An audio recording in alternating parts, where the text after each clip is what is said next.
It's the first day in the office for Thunder Bay's incoming city manager. Good evening and thank you for joining us. Thunder Bay's new city manager reported for work today. John Collin and outgoing city manager Norm Gale officially began the changeover process at City Hall and met with local media outside this morning. In a moment between meetings, Collin and Gale expressed their admiration for one another. Collin is a retired two-star general who then switched careers and spent 4 years as a city administrator in St. John, New Brunswick, and had a brief stint as city manager in Yellowknife. Collin says he's looking forward to starting with the city, but wants to recognize the hard work put in by his predecessor. He has done over 8 years here at the city as city manager, a job that I have done before, and I know how demanding, complex, and difficult, at times frustrating, at times rewarding it can be. And for him to have done this for 8 years in the city of Thunder Bay is exceptional, and that needs to be recognized. So far, I'm very impressed with John Collin and his commitment to the city, how passionate he is about this work and some of his ideas. I live here and I'm staying in this city with my family, and I'm excited about what might come. I'm ready for the change. I'm ready to move on, and I'm very interested in Thunder Bay becoming even better and a better place to live. Gale will remain as city manager until June 26th, at which point Collin will take over fully in the role. Construction could begin very soon on the new indoor tennis facility at Chapels Park, if Council green lights the next steps at tonight's meeting. City staff are recommending that Council enter into a lease agreement for the site with the Thunder Bay Tennis Centre. Council's also being asked to designate both the indoor and outdoor courts as municipal capital facilities. That would exempt the tennis centre from municipal taxes and lower operating costs. The city's General Manager of Community Services, Kelly Robertson, says this recommendation comes because staff see the public benefit for the facility. And there are conditions in place that the city and the tennis centre would need to satisfy in order to uphold that designation should council approve it. But generally, the purpose of the facilities is for the broader public benefit. It's to provide recreation and indoor racket sport facility in this case. The big things for us is we want to be able to not only suffice the membership, right, pickleball users, but we want to build tennis, right? We want to have juniors that are able to compete at the provincial, maybe national level someday. You never know. The city has agreed to contribute $1.5 million to the indoor facilities construction. Both the provincial and federal governments have funded the project as well. A Roslyn man was sentenced today to 3.5 years behind bars. 32-year-old Kyle Albert Brookelman was convicted on 12 criminal charges back in January and received his punishment this morning. Among the charges, Brookelman was found guilty on 2 counts of sexual assault, 2 counts of assault with choking, forcible confinement, and 2 counts of making death threats. The crimes occurred between December of 2018 and January of 2021. Brookelman's identity had been protected by a publication ban, but that was lifted today at the request of the victim. Brookelman was escorted out of the courthouse in handcuffs and will be transferred to a federal penitentiary. 2 investigators from the Transportation Safety Board have arrived in the town of Red Lake to probe the cause of a float plane crash that injured 5 people this weekend. OPP say it happened just before 7 o'clock Sunday morning on Red Lake. Emergency crews rushed to the crash site off Pickerel Drive. They found 2 people with serious injuries, while 3 others sustained minor injuries. All 5 occupants were transported to hospital. A relative of one of the passengers posted on social media saying the man suffered a broken leg and a collapsed lung due to broken ribs and is now in hospital here in Thunder Bay. The Beaver aircraft is owned by Canadian Fly-In Fishing Limited, based in Red Lake. The TSB investigates incidents like this one to look for safety or training deficiencies and evidence of human error. Northwest Region OPP have charged a 28-year-old Thunder Bay man with dangerous driving and impaired driving following a single vehicle collision in Shunya this weekend. The vehicle crashed off Lakeshore Drive around 8 o'clock Friday evening. There were no serious injuries and the driver was arrested. He's also charged with driving while prohibited and without insurance. Meanwhile, charges have also been laid after a transport crashed and caught fire on Highway 17 on Saturday morning. It happened near Borup's Corners between Ignace and Dryden. OPP say the transport veered off the highway and struck a rock cut, causing the vehicle to burst into flames. The driver and co-driver were both transported to hospital with non-life-threatening injuries. The highway completely closed for about an hour and a half before reopening to a single lane of alternating traffic. The driver, a 32-year-old man from Winnipeg, was later charged with careless driving. The Ontario Health Coalition is collecting community input on healthcare to create recommendations for the Ford government. A public hearing was held today at the Mary J. L. Black Library, giving local patients, healthcare professionals, and concerned citizens a chance to present their experiences and suggestions to an expert panel. Jessica Clement has the details. Staffing shortages at the hospital, lack of funding for home care services, and concerns about privatizing health care were just some of the topics brought up to the Ontario Health Coalition panel at the Mary J. L. Black Library Monday afternoon. I can tell you that severe underfunding of our hospitals is having a devastating impact on our community. Our ER here in Thunder Bay is one of the busiest in the country. And that combined with staffing shortages means that patients are sent home very quickly, often too quickly. Registered nurse Cheryl McSweeney was one of the concerned residents presenting at the hearing. She doesn't believe the government funds hospitals enough and says working conditions have gradually deteriorated. We are taking on more and more patients that are much more acute. As the years go on, your acuity goes up. A lot of it does have to do with our length of stay, which is a good thing. People, I think, would rather be in their home, in their community. The supports just aren't there. We want to be able to go to work, to be able to care for our patients to the best of our ability, as well as their family members. Ontario Health Coalition Executive Director Natalie Mera is part of the traveling panel. She wanted to hear the concerns from Northwestern Ontario residents herself, knowing how unique its needs are compared to Southern Ontario. She says all the feedback will be collected into a report with recommendations on how to protect and improve local healthcare services. The report will then be submitted to the province. I think it's a really powerful process because we have all three opposition parties involved. And when you have all three opposition parties pushing for something, puts a lot of pressure on the Ford government to finally actually do something. Right now, what we're seeing is all the effort, attention, and money is going into privatizing healthcare, not to actually improving services or dealing with a crisis. We need urgent action, and I feel like this is one way of sort of galvanizing pressure on the Ford government to actually have to respond. Those unable to attend the public hearings are able to submit their concerns to the Ontario Health Coalition's email. Jessica Clement, TBT News. It could be a dry summer here in Ontario as LCBO workers have voted overwhelmingly in favor of a strike. The Ontario Public Service Employees Union says 97% of its members voted in favor of job action. CTV's John Musselman has the latest.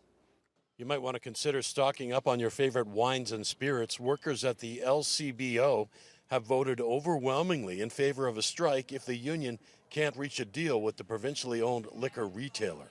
I just work at the Woodbine racetrack, so I come here every day.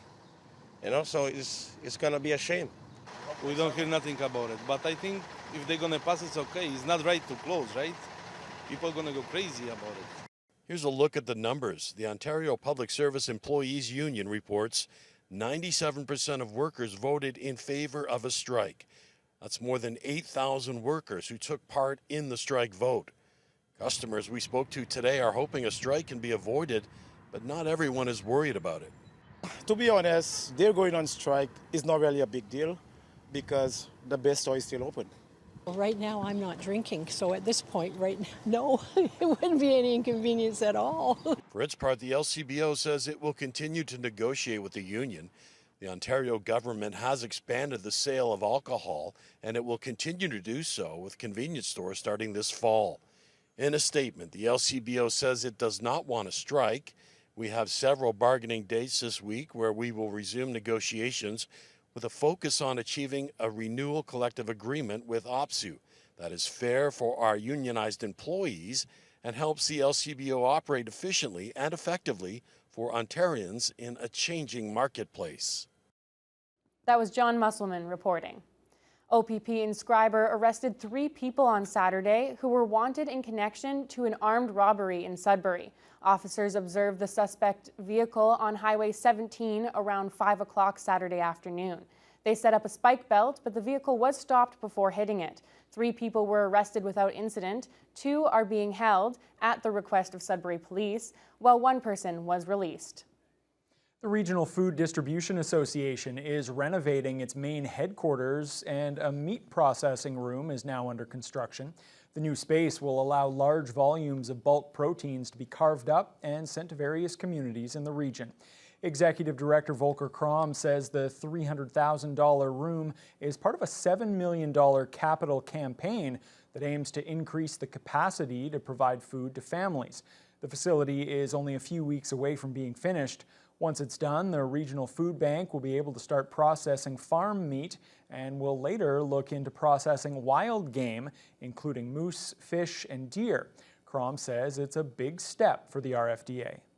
This is huge. One of the big asks for when we kind of canvass our members is for protein, and the meat is obviously one of our foods that were traditionally used not only by First Nation but every culture here in northwestern Ontario.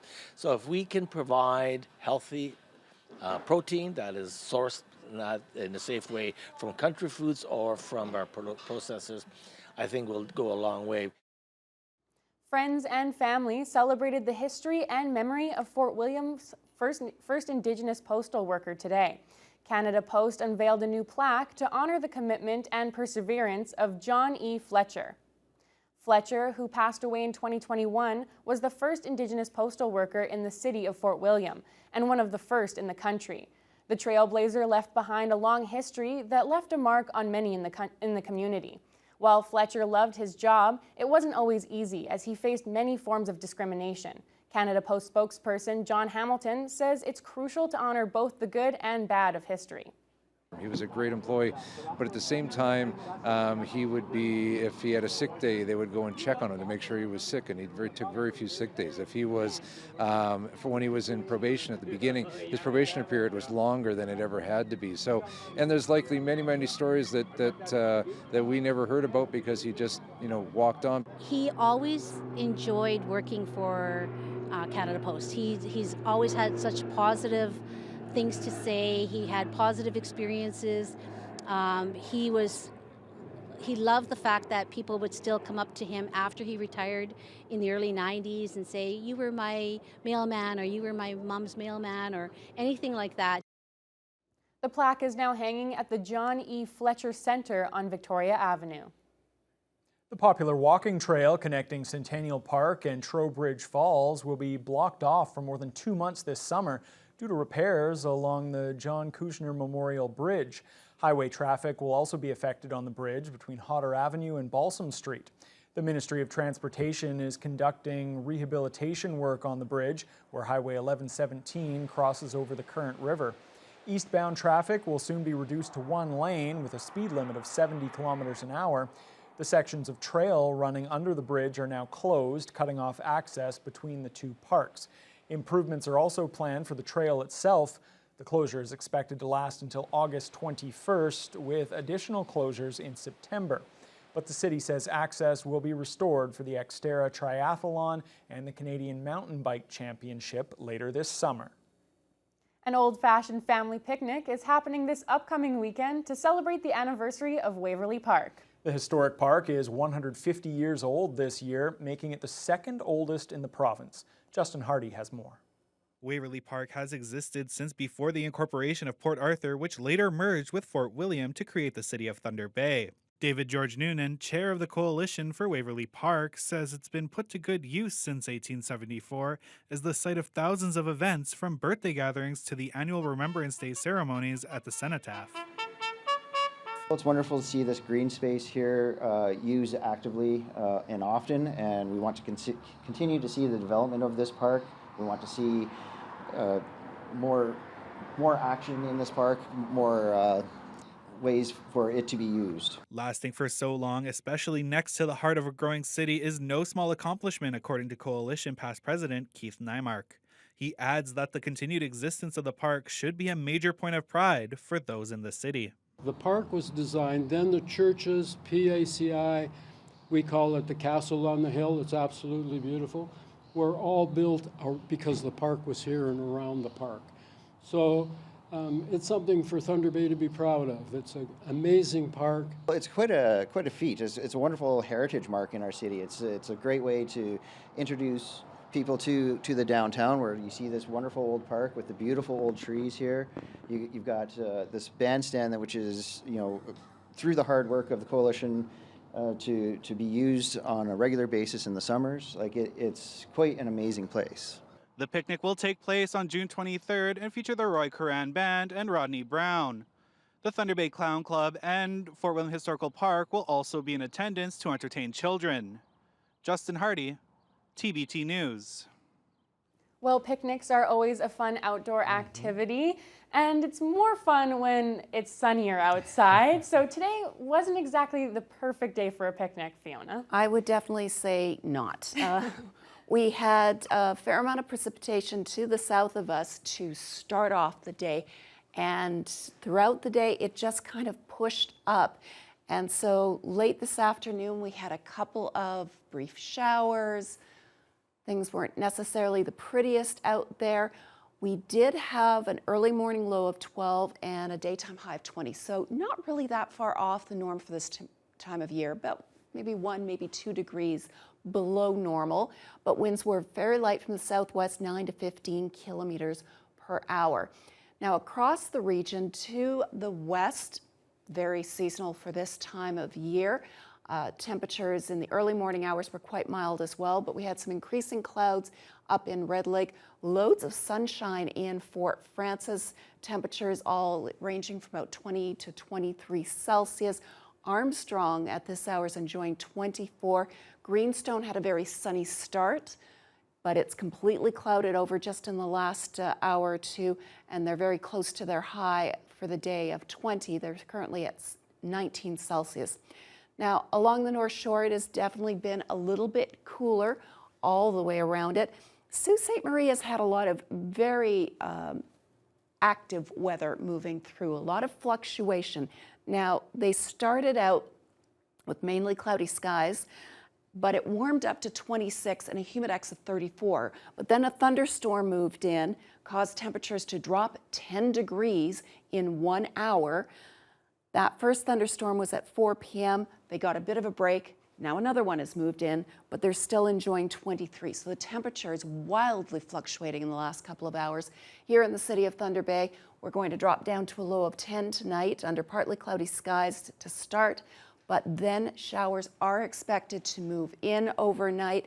And there are some massive pockets of precipitation that are going to be moving through. Some areas are going to be literally drowned with rain over the next 24 hours, and I'll have more details on that later on in the news hour. Okay, thanks a lot, Fiona. I was going to say good for the gardens, but perhaps being drowned in rain, not good for the gardens either. So we'll see how all of that plays out.